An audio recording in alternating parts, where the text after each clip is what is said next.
أعوذ بالله من الشيطان الرجيم بسم الله الرحمن الرحيم رب اشرح لي صدري ويسر لي أمري واحلل عقدة من لساني يفقهوا قولي واجعل لي وزيرا من أهلي يا رب زدني علما يا رب زدني علما يا رب زدني علما السلام علیکم ورحمۃ اللہ وبرکاتہ۔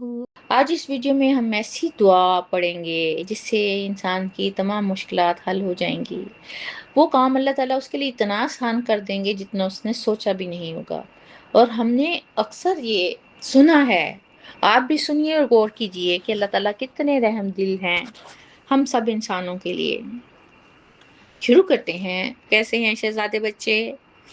جب میں آپ کو دیکھتی ہوں کہ آپ کی جو ایج ہے وہ 24 سے 44 تک ہے، جس میں سب سے زیادہ سننے والے ہیں، تو یقین جانیں بے حد دعائیں ملتی ہیں آپ کو۔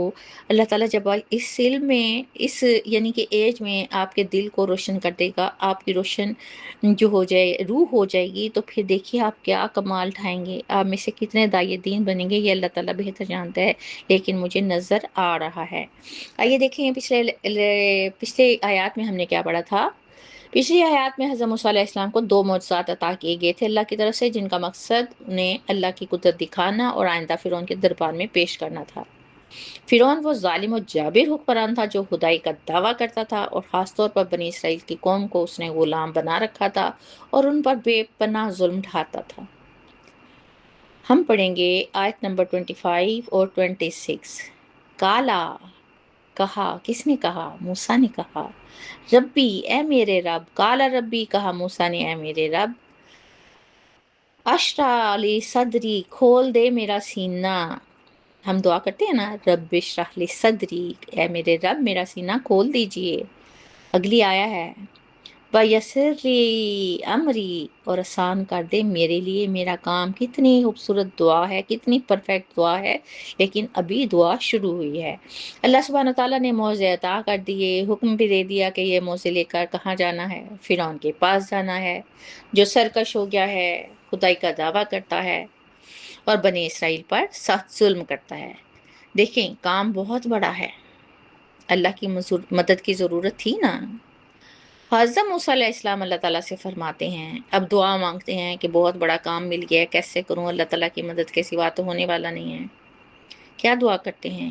کہ میرا سینہ کھول دے۔ اس کا مطلب ہے کہ میرے دل کو کشادگی، حوصلہ اور ہمت عطا کر دے۔ دیکھیں یہ اس بات کی علامت ہے کہ اتنا عظیم اور خطرناک کام سر انجام دینے کے لیے سب سے پہلے دل کی کشادگی اور اعتماد اور ہمت کا ہونا ضروری ہے۔ آپ جانتے ہیں کہ میں شروع میں یہ دعا پڑھتی ہوں۔ دیکھیں قرآن پاک جیسے عظیم کام کو پہنچانے کے لیے تو بہت ہمت درکار ہے، بہت حوصلہ چاہیے۔ میں تو یہ کام نہیں کر سکتی اللہ تعالیٰ کی مدد کے سوا۔ تو پھر کیا کرنا ہوتا ہے؟ انسان نے اللہ تعالیٰ سے ہی مدد مانگنی ہے، کیونکہ خوف، گھبراہٹ اور تنگی قلب کے ساتھ ایسا مشن تو کامیاب نہیں ہو سکتا نا۔ یہ تو میرا ذاتی تجربہ ہے نا۔ دیکھیے فطری طور پر انسان جو ہے کمزور پیدا ہوا ہے۔ کسی کو، آپ جیسے بچوں کو اللہ کی طرف بلانا اور اس کے لیے ہدایت کی توفیق مانگنا، اور پھر دعا کی قبولیت کے لیے اللہ تعالیٰ سے قرب بڑھانا، قدرتی مدد کا طلبگار ہونا ہے۔ دیکھیں اللہ کی توفیق کے بغیر میرا شہزادے بچے کچھ نہیں ہوتا۔ سجدے کی توفیق، قرآن پاک کو سمجھنے کی توفیق اور داعیے دین کا راستہ اختیار کرنے کی توفیق اللہ تعالیٰ سے طلب کرنا پڑتی ہے۔ کرم کی نظر ہو جائے تو کام آسان ہو جاتا ہے، ورنہ دنیاوی بہانے تو بہت زیادہ ہیں ہمارے پاس۔ اب حضرت موسیٰ علیہ السلام کو ڈر تھا کہ فرعون اور اس کے درباریوں نے قتل کر دیں گے، مخالفت بھی ہوگی، مشکلات بھی آئیں گی، اس لیے دل کی کشادگی کی دعا مانگ رہے ہیں۔ پھر حضرت موسیٰ دعا فرما رہی ہیں کہ میرے کام کو آسان کر دیجئے۔ کون سا کام تھا؟ داعیے دین کا کام تھا نا، کسی کو راہ راست پر لانے کا کام تھا نا۔ اور وہ شخص جو خود خدائی کا دعویٰ کرتا ہے، کتنا بڑا مشکل کام تھا، ایک عظیم مشن تھا جو ان کے سپورٹ کیا گیا۔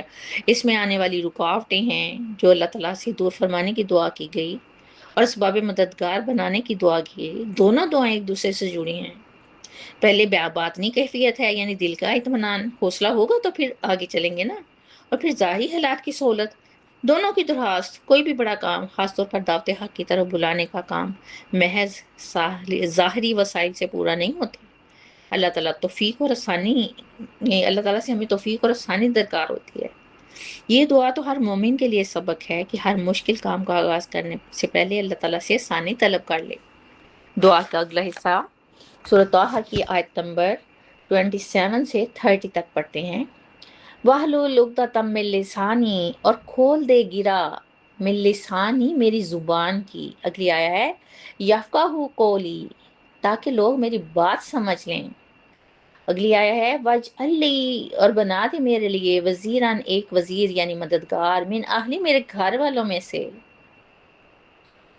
نیکسٹ آیا ہے ہارون اخی، میرے بھائی کو مددگار بنا، میرے بھائی ہارون کو۔ دیکھیں دعا کا باقی حصہ سمجھ آ گیا آپ کو۔ حضرت موسیٰ علیہ السلام فرماتے ہیں کہ اللہ میری زبان کی گرہ کھول دے۔ آپ کو پتہ ہے کہ آپ کی زبان میں کچھ لکنت اور رکاوٹ تھی۔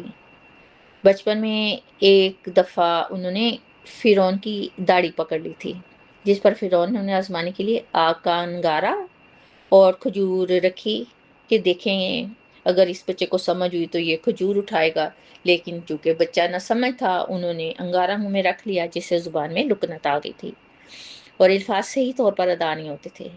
اب کیا دعا مانگ رہی ہیں؟ یہی دعا مانگ رہی ہیں کہ جب میں توحید کی دعوت دینے فرعون کے پاس جاؤں تو واضح انداز میں اللہ کا پیغام پہنچا سکوں۔ یہ دعا وہ کیوں مانگ رہے ہیں؟ آیت نمبر 28 میں وجہ بیان کر رہے ہیں۔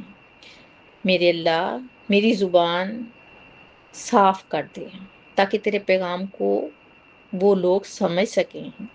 یعنی مطلب یہ ہے کہ اللہ سے التجا کی جائے کہ داعی دین کی بات میں تاثیر ہو، اثر ہو، قبولیت پیدا ہو۔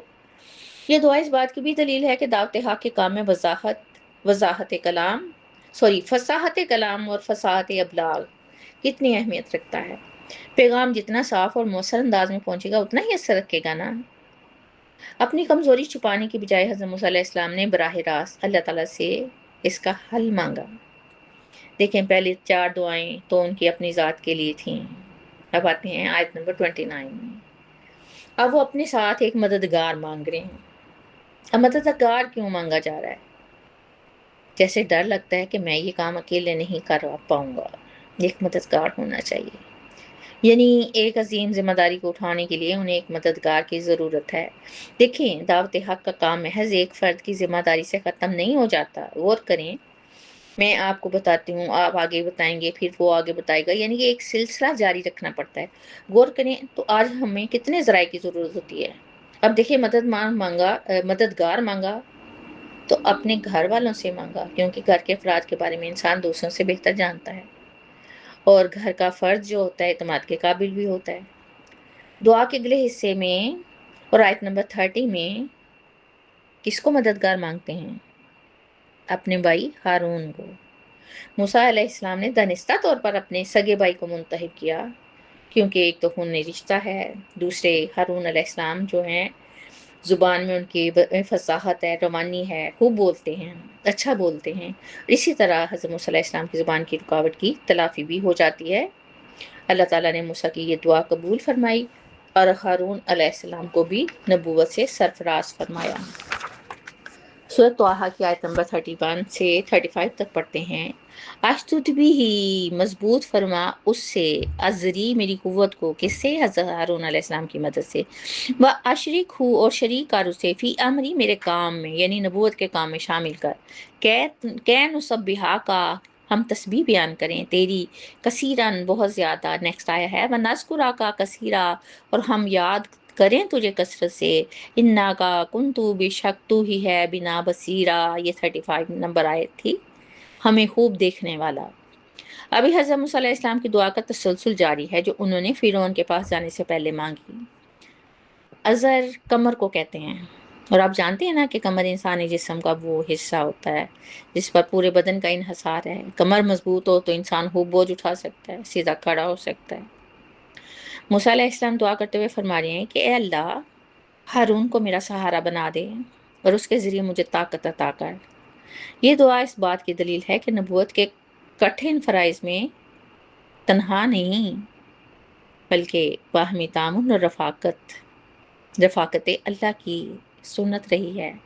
آیت نمبر 32 میں حضرت ہارون کی شراکت داری کی دعا کر رہے ہیں۔ یعنی ہارون صرف تسلی دینے والا ساتھی نہ ہوا بلکہ رسالت